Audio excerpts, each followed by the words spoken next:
give a quick update on the podcast before we get started this week, and if you don't care about my release schedule, feel free to just skip ahead a few minutes. I don't mind. But for those who do listen weekly, I first wanted to say thank you, but also say that for at least the foreseeable future, Crimelines is going bi-monthly. So I will release Crimelines on the first and third Wednesdays of the month. Beyond the Files, which is my podcast about the forensic files, which is on Patreon, Supercast, and Apple, all ad-free for $5 a month, that will come out on the second and fourth Wednesdays. So I'll kind of do an alternating schedule. The only reason I am announcing this rather than just doing it is because I'm a podcast listener too. And when I notice my regular shows are not being released as often, or they start having longer periods of time between episodes coming out, I worry that they're pod fading or getting ready to close up shop because honestly, that's usually what happens next. So I wanted to be clear that is not what I am doing. I plan on making this show until you hear a faint old lady voice in your ears. I honestly cannot picture a life where I am not making the podcast. But for now, I've just hit a work-life balance issue that can only be resolved by working less. The thing that necessitates this change is my husband's job situation. We have been so lucky for the last 6 years because he has had a lot of flexibility with his work. And so splitting things like parenting duties and household tasks was pretty easy. That changed in November when he got a new and fulfilling and significantly more demanding job. And since his career is what pays our bills, it does have to take priority. Doing Crimelines 3 to 4 times a month, plus the 2 Beyond the Files episodes, was barely sustainable before. And I'll be honest, it was already catching up with me by the middle of 2025. So then when my husband got this new time-intensive job, I knew something had to change before I just completely burned out.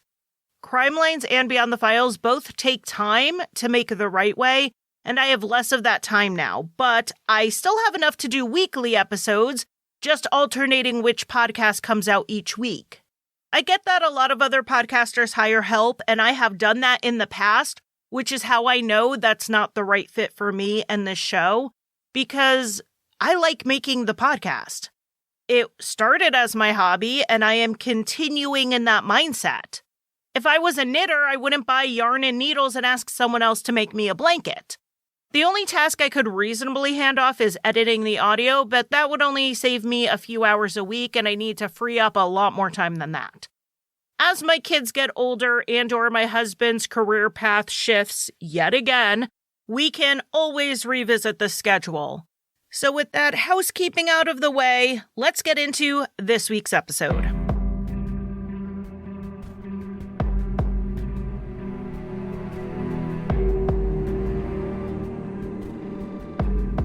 When Thomas and Jennifer Ayers were found dead, the suspect was known from the start, but the investigation questioned motives, and in the end it was up to a judge to balance justice with mercy. I'm Charlie, and welcome to Crimelines.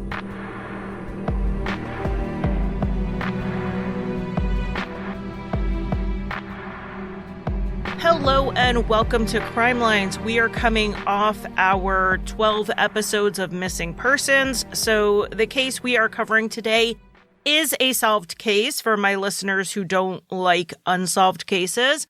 But I will tell you, this case did rile up some strong opinions back when it happened, with the line between victim and perpetrator being blurred. And instead of starting at the beginning of time, like I usually do with these cases, we are going to start this one with what happened, and then we are going to back up and talk about the lead up to it. Because the case the investigators first thought they had when they walked in this house turned out not to be the whole story. So this one starts a bit after 10 a.m. on March 8th, 2015, when the 911 dispatch in Oneida County, Wisconsin, started getting hang-up calls. 3 came in pretty short order, and they were all coming from the Rhinelander area. They tried to get the address the calls were coming from, but they were coming from a cell phone, and in some of the very rural areas out there, reception is spotty at best. The dispatcher kept trying to call the number back and eventually got someone on the phone, a 9-year-old we will call Susie. As is my policy here, I am changing the names of any surviving minor victims. Susie told dispatch that her father and stepmother had been killed.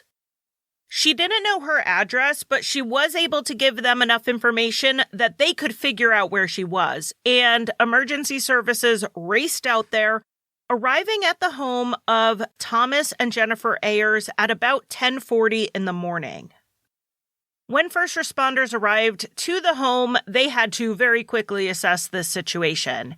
There were 3 children in the home, ages 9, 8, and 2, and they were, physically at least, unharmed.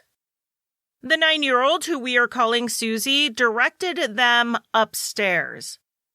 That's where they could see the body of 40-year-old Jennifer Ayers on the stairs. They got the kids to safety and then called in the special response team, who cleared the house, and they also found the body of Jennifer's husband, 37-year-old Thomas Ayers.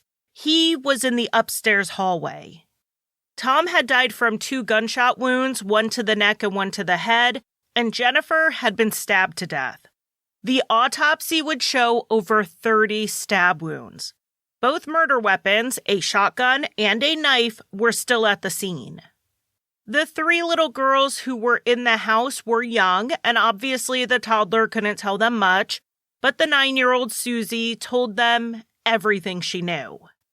She said it all started the night before, on Saturday, March 7th, 2015. Susie said she was in the living room with her stepmother, Jennifer, when they both heard 2 loud sounds, like gunshots, coming from upstairs. Jennifer raced up there to see what was going on, and Susie heard Jennifer call for her. So Susie went to the stairs and looked up to see Jennifer and Jennifer's 17-year-old daughter, Ashley Martinson, physically fighting with Ashley on top of Jennifer. Ashley told Susie to go back downstairs, and she did. Not too long after that, Ashley came down the steps, and Susie said she was bloody, and she was carrying a knife and a gun. Ashley told Susie she fell down the stairs and cut herself, and that they should just watch cartoons while she cleaned up. According to Susie, Ashley then took 2 showers and told Susie and the other 2 girls that they were going to pretend they were camping. She put them all in a bedroom together with food and juice and closed the door behind her. She then tied it shut so the girls couldn't open it. Susie said they were scared, so they stayed in the room for a while until they didn't think Ashley was in the house any longer. Susie managed to get the door open, but she didn't know what to do. They lived in a very rural area. It was quite a walk to the nearest neighbors. It was late, she was scared, and she was traumatized after she saw Tom and Jennifer's bodies upstairs. All she could think to do was call 911, but she couldn't find a phone. The girls ended up going to sleep, and when they woke up, Susie was able to find a cell phone and finally call for help. Based on what Susie reported to the authorities, obviously Ashley was the prime suspect in the murders of Tom and Jennifer. And when the murders became public, the authorities quickly learned that Ashley had already left town with her boyfriend, 22-year-old Ryan Sisko. The 2 had initially, that first night, slept at a friend's house nearby. The friend noticed that Ashley did have injuries to both her hand and her leg, but she didn't say how she got them. Based on what Ryan and Ashley had said, it was presumed they were heading towards family members Ryan had in Tennessee, and the police knew what vehicle they were in, so they put out a bolo to neighboring states. This reminded me a little of the Gypsy Rose Blanchard and Nicholas Godejohn situation. After they killed Gypsy's mother, Dee Dee, they took off, and it seemed like they thought they could get away with this. But they ended up leaving behind so many breadcrumbs that the police were on their doorstep in short order. And that's pretty much what happened here. Ryan and Ashley made it as far south as central Indiana before they were pulled over and arrested on the same day the bodies were found. So they got about 7.5 hours from the crime scene. This case, though, is very unlike the Blanchard case in one notable way. When the police questioned Ryan Sisko, he denied involvement in the murders. In fact, he said he didn't even learn about them until they had already left the state and were in Indiana. It's clear the investigators didn't believe him at first, but it was actually the truth. Ryan was not involved. But the police still charged Ryan with a crime. He was an adult, 22 years old, and he began an intimate relationship with Ashley when she was 16 and newly 17. The age of consent in Wisconsin is 18. Now, Ryan tried to claim that Ashley told him she was 18, but they had Facebook messages between the two of them where Ashley referred to her age, so he definitely knew. Ryan did get a pretty good deal in this case, though. He pleaded no contest, and they deferred the entry of the judgment for 12 months. It would basically go away after a year if he complied with the terms of the deal, which largely meant cooperating with the investigation into Ashley Martinson's involvement in the death of her parents. Not to skip ahead on the timeline too much here, but I really want to get this guy out of our episode. Ryan Sisko got arrested 13 months after making that plea deal for the sexual assault of a 14-year-old girl. This was a child he met because he was dating her mother, and he broke up with the mother to quote-unquote date the 14-year-old. He was 23. As a result of that case, Ryan was ordered to be a registered sex offender, and he did not comply with Wisconsin's registry rules repeatedly, so he was sentenced to 2 years in jail in 2025 and will be eligible for release in 2027.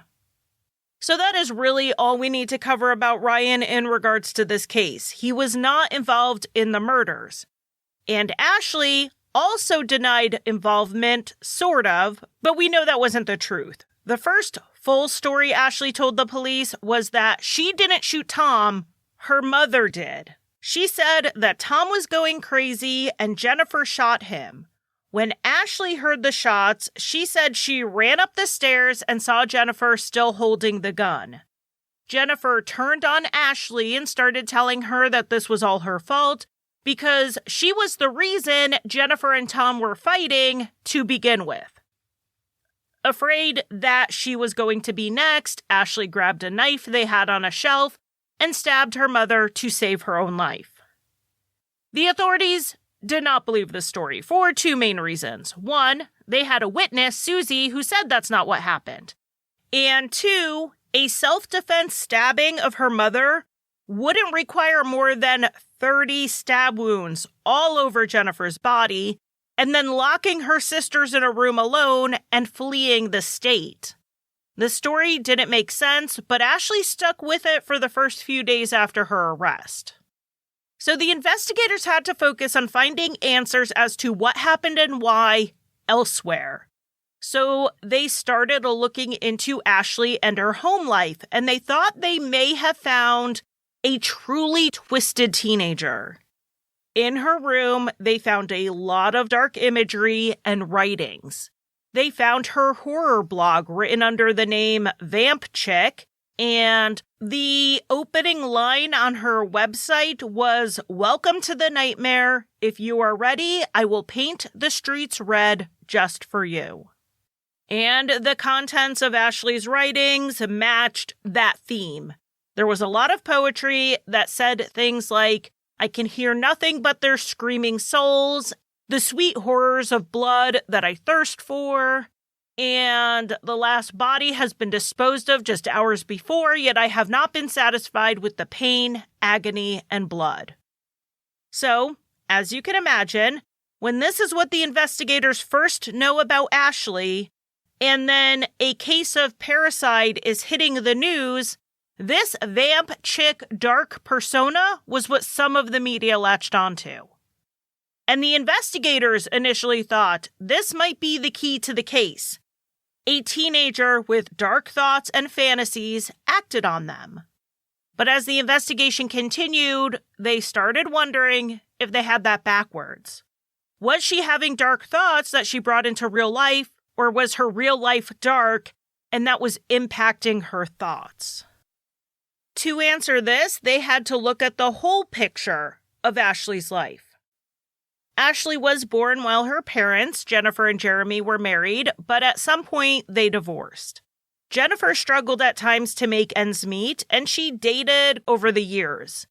One particular relationship that occurred during the time Ashley was between about 8 and 10 years old was abusive, and this boyfriend abused Ashley severely. He would burn her with lit cigarettes, and he was sexually abusing her. After they broke up, Tom and Jennifer met on a dating site in late 2010 when Tom was living in North Dakota working in the oil fields, and Jennifer was living in Kansas, which is where she grew up. Tom and Jennifer talked online for a few months before Jennifer went to North Dakota to meet Tom in person, and she brought Ashley, who was newly 13, with her. 2 months after that, in mid-2011, Jennifer and Ashley packed up their life in Kansas and moved to North Dakota so Jennifer could be with Tom. Tom had custody of 2 of his children, 2 young daughters, so this was a blended family.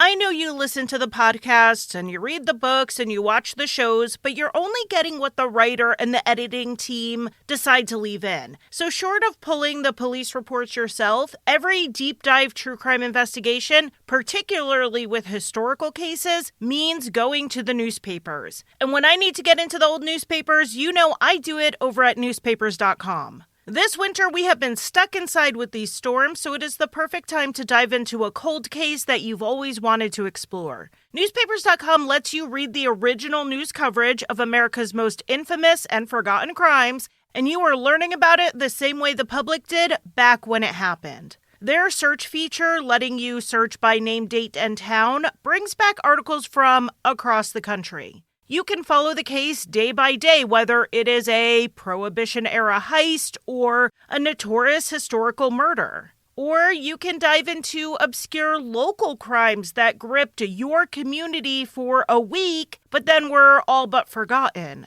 Using their search features and their sorting feature, you can track a story from the crime scene to the courtroom and compare those immediate reports with what you understand of the case today. If your New Year's resolution is to become the ultimate armchair detective, you need the ultimate archive at newspapers.com. You can start your investigation today at newspapers.com/truecrime. Use promo code Crimelines at checkout for 20% off your subscription.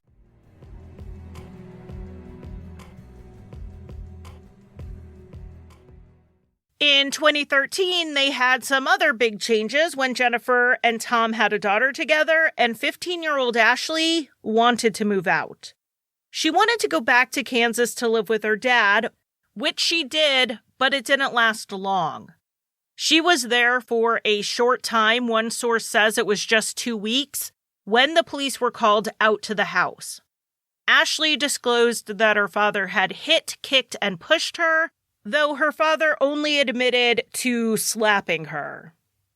After this, obviously Ashley didn't want to live with him any longer, and he, according to court records, was washing his hands of her as well. But Jennifer didn't want Ashley to come home. However, Tom did, so she moved back in with her mom, stepdad, and 3 younger sisters. Shortly after that, Tom bought a big property in rural Wisconsin, and they all moved out there. Ashley's friends in Wisconsin found her to be a little bit shy, which you would expect because she moved there in the middle of high school. Friend groups had already been formed, and it can be hard to find your place. But they said she seemed like a very typical teenager who went to school, babysat her younger siblings, and worked part-time. Her friends knew Ashley's parents were strict because she was getting grounded all the time, and she was never allowed to have friends over. But they didn't know much more beyond that. According to Ashley, Tom's rules were incredibly strict for her. She had a list of chores she had to do every day, and to accomplish them before going to school during the week, Tom made her get up at 4 a.m. On the weekends, she was allowed to sleep until 6. She was allowed to go to school and work, though she had to turn over her paycheck to Tom to decide how it was spent, and she was allowed to go out 1 day a week with her friends. Ashley has said more than once that Tom was never physically abusive towards her. Mentally and emotionally and verbally, yes, but he never hit her. The closest he ever came to physically hurting her was when he knocked her door down one day and hit her on the nose. But Ashley did witness him abuse her mother and her sisters. Tom's 8- and 9-year-old daughters have confirmed this. Ashley said the abuse towards Jennifer could be triggered by anything at all. Everything would be fine, and then she would make a dinner he didn't like, or something in the house wasn't cleaned the way he wanted it to be. Ashley said sometimes he would even pull out a gun and point it at her as a threat. The younger girls also disclosed that Tom, and sometimes even Jennifer, would hit them with a belt. Of Tom's beatings, they said it would be so hard that they would actually be injured on their bottoms. They said Tom would threaten to kill their pet when they disobeyed him, and he non-fatally strangled them, Jennifer, and even their dog. They told the authorities Tom would even kill animals in front of them. The younger children also disclosed that Jennifer was neglectful and they had taken on caring for their toddler sister pretty often. They would feed her and bathe her and even change her diapers because Jennifer wouldn't. For Ashley, though, the abuse she suffered in the home was in the form of neglect and verbal abuse, and of course, witnessing the repeated abuse of others is a form of psychological abuse. In addition to these disclosures, the investigators found that Tom did have domestic violence accusations and even assault convictions in his past. Not all of the reporting on the case gets into the timeline of that, but I was able to find it well reported in the Northwood River News, and that will be linked in my sources. To just hit on some of it, in 1999, Tom was convicted of assault after he grabbed a bicyclist by the arm and pulled him off his bike. Then in 2001, his then-wife made accusations twice that year against him for domestic violence, and he was charged and convicted in one of those incidents. In 2003, Tom was accused of participating in the sexual abuse of a 13-year-old, which is sometimes mentioned in articles, but it isn't always mentioned that the charges against him were dropped and someone else was actually convicted. In 2006, Tom had been arrested on suspicion of drunk driving, and while in the back of a police car, he kicked out a window. The arresting officer said he continued to be combative and threatening.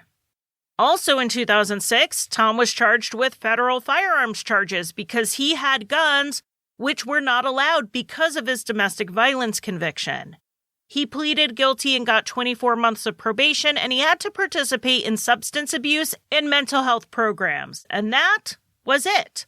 For the next 9 years from his last arrest to the homicide, Tom Ayers had no arrests that I've seen reported. According to what his sister told the Northwoods River News, he did struggle a lot in his 20s, but the family thought he had since turned his life around. The paper also reported that the police did not find any drugs or alcohol in the home when they searched it, but they did find multiple loaded guns, which he was not supposed to have. Though some members of Tom's family believed he turned his life around and they have insisted he did really love his children, I don't want to discount what those same children have disclosed to the authorities. Even if Ashley cannot be believed because of what she has done, the younger girls had no reason to lie or exaggerate what happened to them, and I cannot imagine any of this process was easy for them. It doesn't sound like the younger children had disclosed the abuse prior to this point, but we know that Ashley was confiding in her boyfriend Ryan about the trouble at home in the lead up to the murders. the day before, on March 6th, 2015, which was also Ashley's 17th birthday, she messaged Ryan on Facebook saying she woke up that morning to the sounds of Tom beating her mother. She wanted to leave because she was afraid Tom was going to murder Jennifer one day and she didn't want to be around for it. And then she said that she actually wanted to kill Tom. She wrote that she wanted to, quote, take one of his guns and blow his effing brains out, end quote.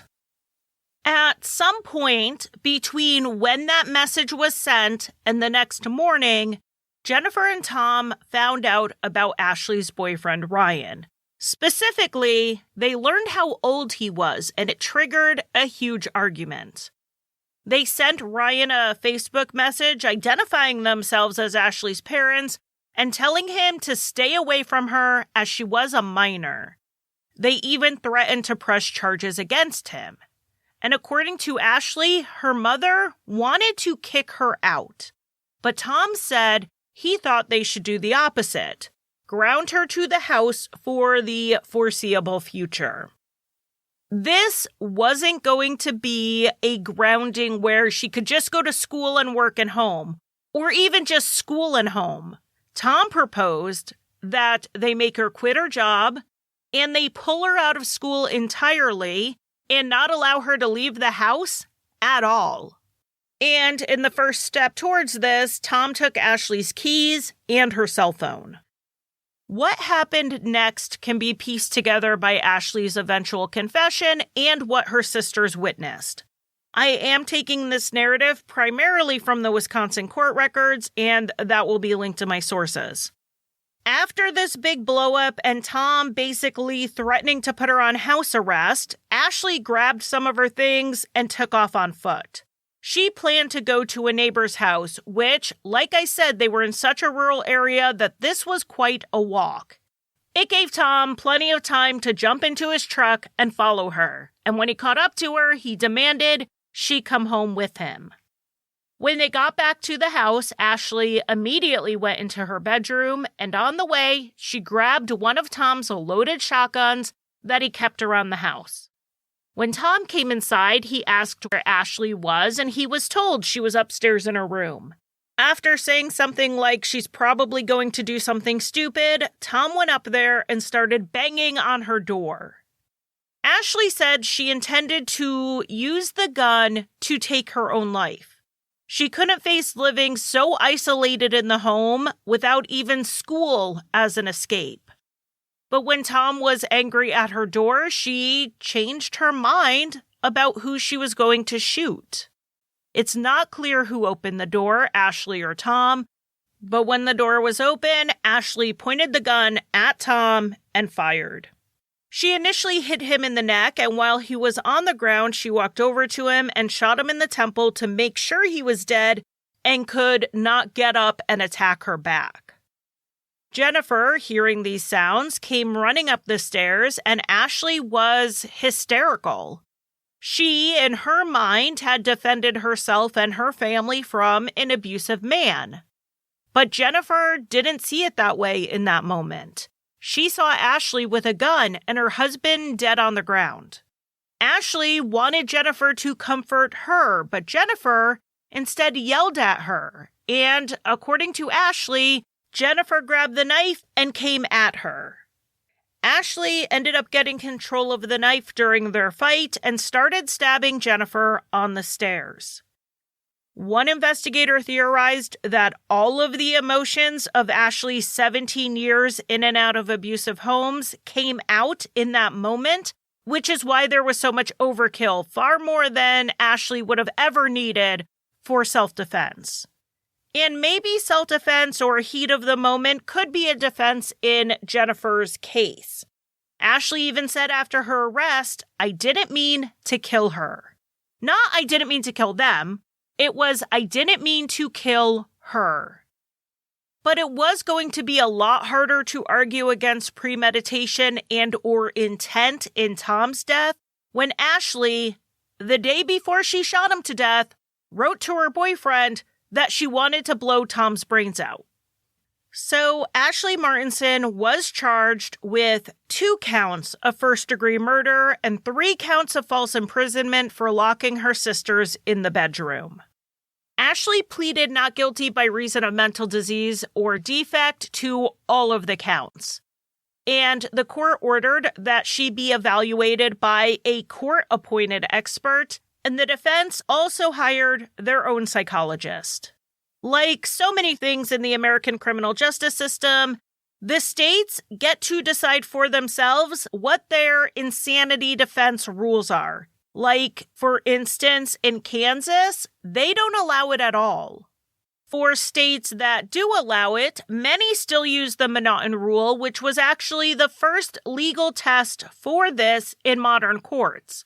And by modern, I mean on the scale of all civilization, because this actually goes back to England in 1843. A man named Daniel Monotone shot and killed the secretary to the British Prime Minister, and it is believed he may have actually meant to kill the Prime Minister, but it was just a little case of mistaken identity. At trial, Monotone's defense argued he was insane, believing that the Prime Minister and his party had a plot out against him. They put on a decent case for this, and the judge agreed. He basically instructed the jury to find not guilty by reason of insanity, which they did, and Monotone was sent to an asylum. After this not guilty by reason of insanity ruling, there was public outrage and fear of the slippery slope. To be clear, this was not the first time someone used this defense. It's just that this was a high-profile case, and so it got a lot more attention. People didn't want others to feel emboldened to just kill people and then claim mental illness to get away with it. So in response, the Monotone Rule was developed to define and limit where a not guilty by reason of insanity plea can apply.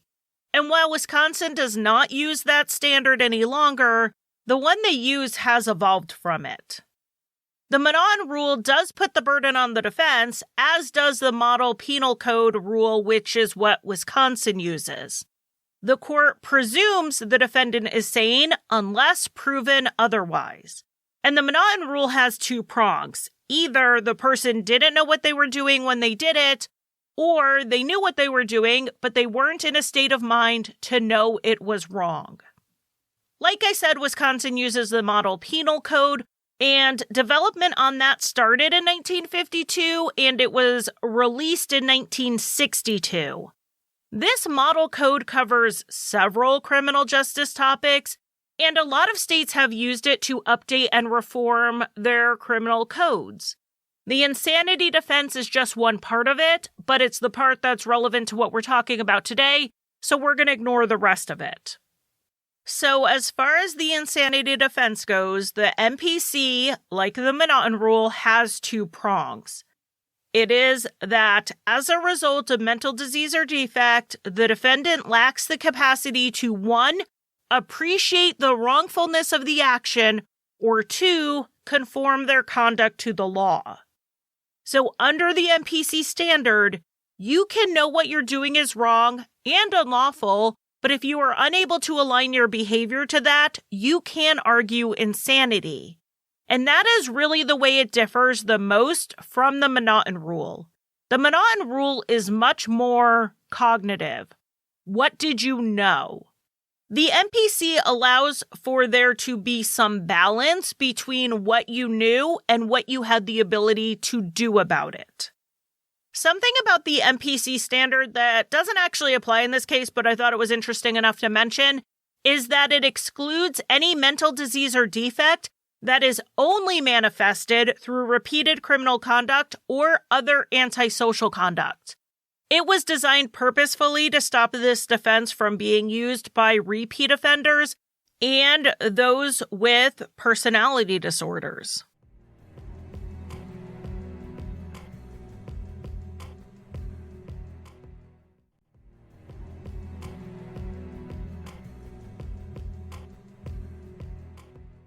Ashley was not diagnosed with a personality disorder. After her evaluation, both of the experts in this case, the court-appointed one and the one hired by the defense, largely agreed in their assessments. They diagnosed her with PTSD due to the repeated violence in her childhood and major depressive disorder.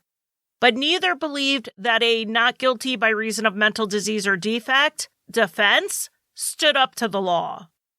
The main issue comes down to a single word: substantial.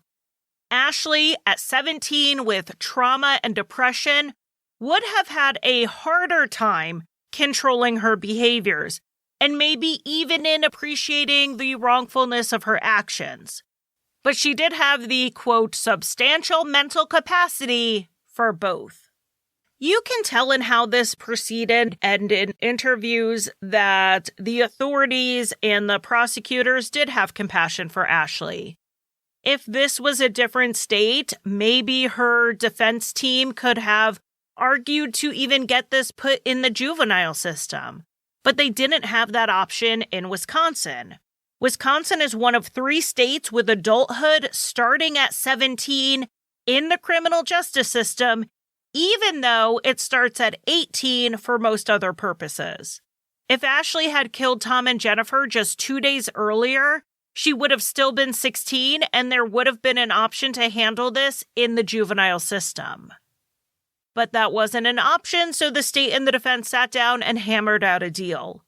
Ashley could plead guilty to 2 counts of second-degree intentional homicide, and the false imprisonment charges would be dropped. In this plea agreement, the state conceded that these murders were caused under the influence of adequate provocation. And this wording is important because it is literally the statute. Adequate provocation is an affirmative defense against first-degree homicide in Wisconsin, and the resulting verdict, should that defense be believed, is to drop it down to second degree. To justify this adequate provocation, the state and the defense submitted a stipulated statement of facts that laid out the abuse Ashley experienced before Tom came into their lives, including neglect by her mother, and it also included the abuse she witnessed with her mother and sisters after moving in with Tom, and the sisters' disclosures of abuse. It then laid out what happened leading up to the murders the way I presented it here. The judge then accepted the stipulation of facts and said it would have been hard for the state to get a first-degree murder conviction in this case because of the abuse Ashley experienced and the abuse she witnessed, and that a jury would be reasonable in finding that there was adequate provocation. So the plea deal was accepted. Not everyone was happy about this.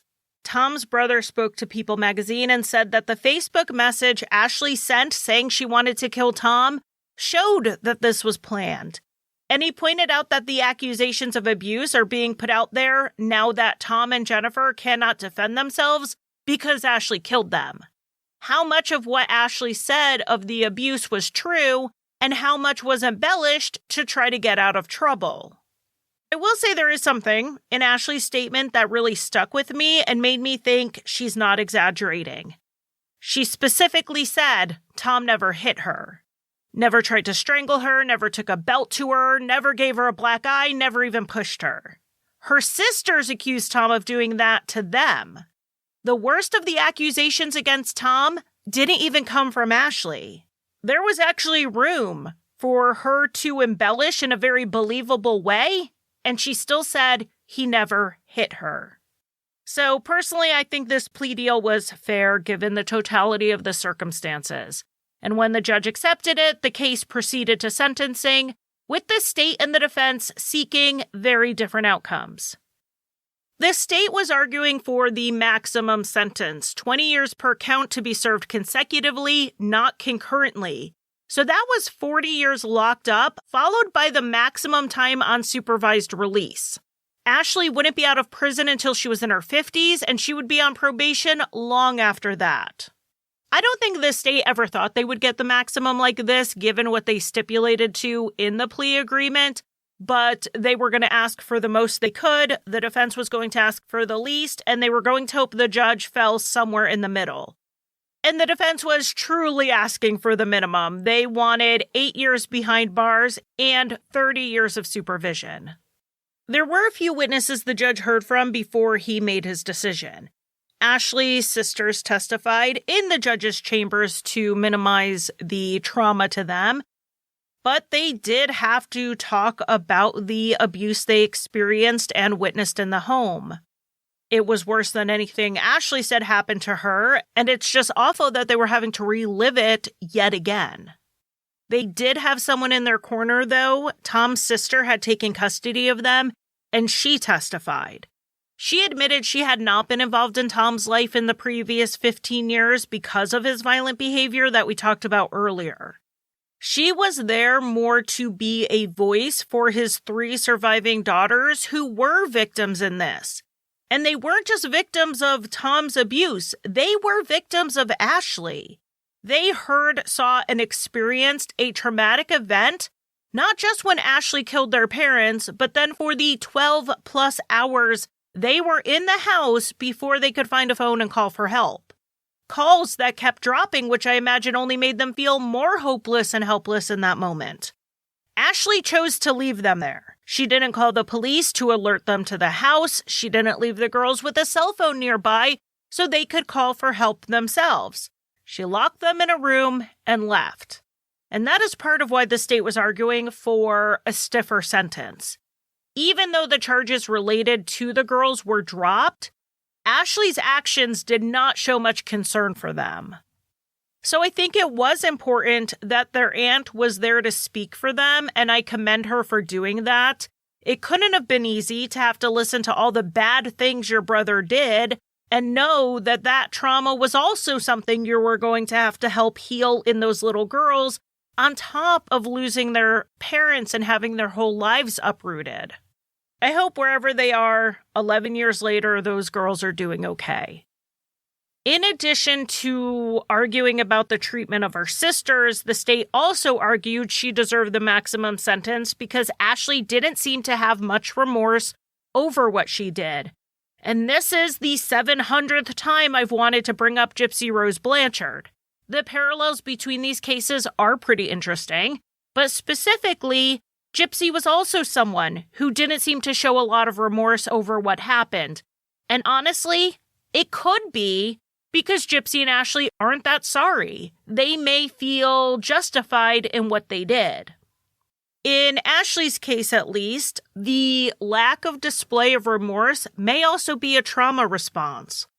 Remorse is a very painful feeling, and if Ashley learned to disconnect from her emotions to handle the repeated extreme stressors and dangers in her life, real dangers, not perceived, she may have long-term issues with emotional blunting.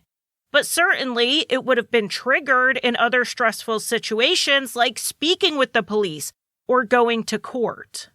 We can't, on one hand, agree that this is a traumatized teenager, and then on the other hand, discount the effects of that trauma. But I think what the prosecutor's ultimate argument was that yes, there was abuse, but killing your parents because of it was not acceptable. And because Ashley was not displaying a lot of remorse, it didn't seem like she understood that.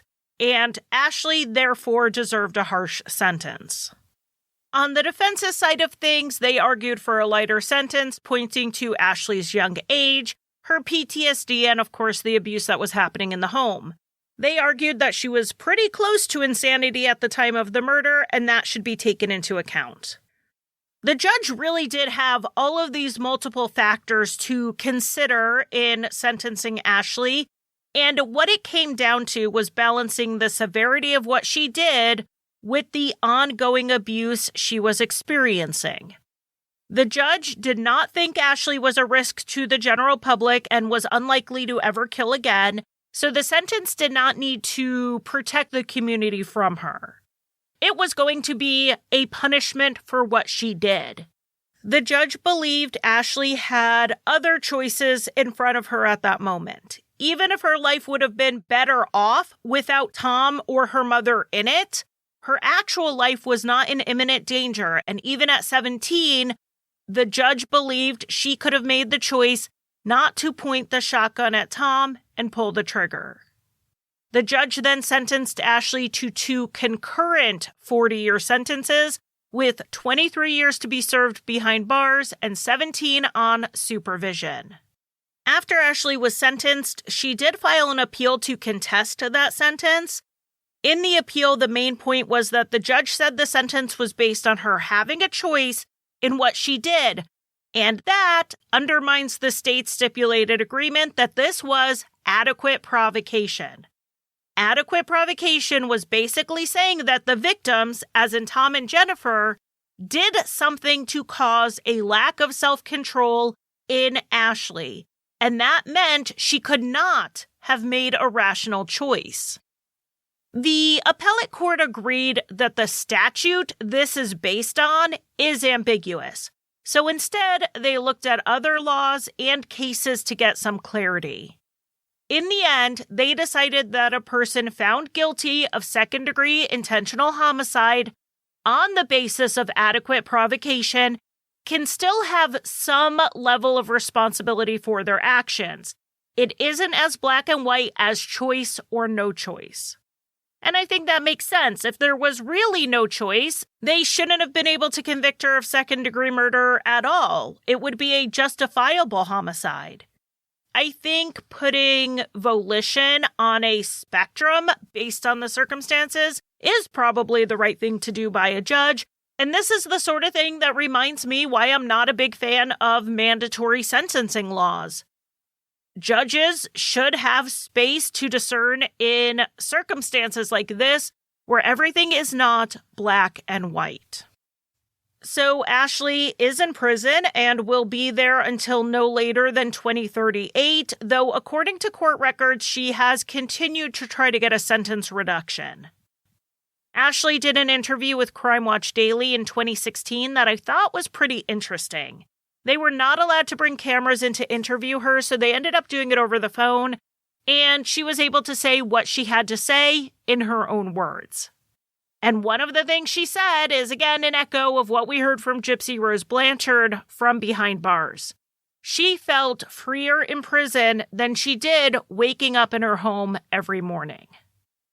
Ashley also told Crime Watch Daily about her mother's boyfriend who had sexually abused her as a child, and this time, she accused her mother of being complicit.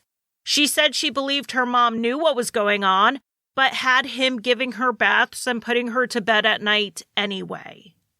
As far as the day she killed Tom and Jennifer, Ashley told Crime Watch Daily that she was sitting on her bed with the gun in her mouth when Tom started banging on the door, and she just felt fear. She was about to be caught with one of his guns and he'd be furious.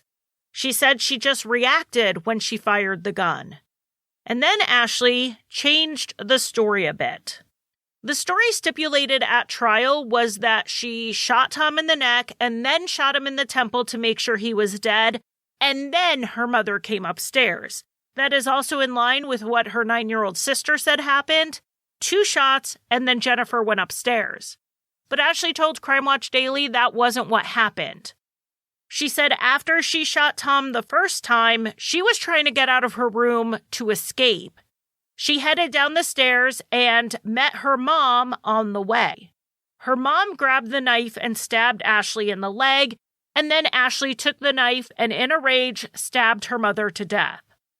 She remembered stabbing her, but not how many times she did it, just the first few stabs, and then she says she blacked out. Ashley said she then looked up the stairs at her stepfather, and she was worried he was going to get up, see all of the blood, and see what she did to Jennifer, and she was afraid of what he would do next. That is when she decided to get the gun and fire a second time before cleaning herself up, locking her sisters in the room, and leaving.